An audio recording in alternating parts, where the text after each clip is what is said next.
What's up everyone, welcome to this video. In this video I will show you how to fix the text notification sound not working on your Redmi 13. So to fix this issue, first of all open settings.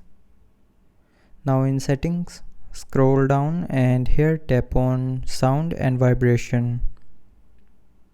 Now in sound and vibration tap on notifications,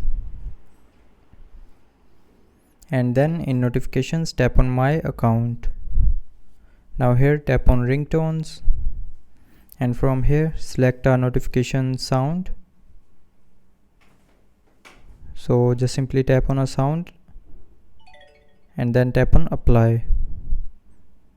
Now from here select notifications, and then that sound will be set as your notification sound, and after that go back and from here drag this notifications slider to the right side to increase the notification sound, and after that the text messages notification sound issue will be fixed.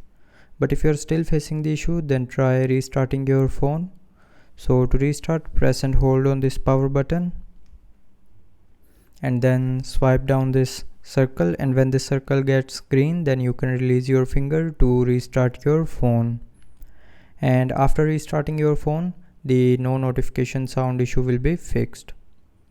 So that's how you can fix if you are not receiving the notification sound on your Redmi 13. So I hope you liked the video. Thanks for watching.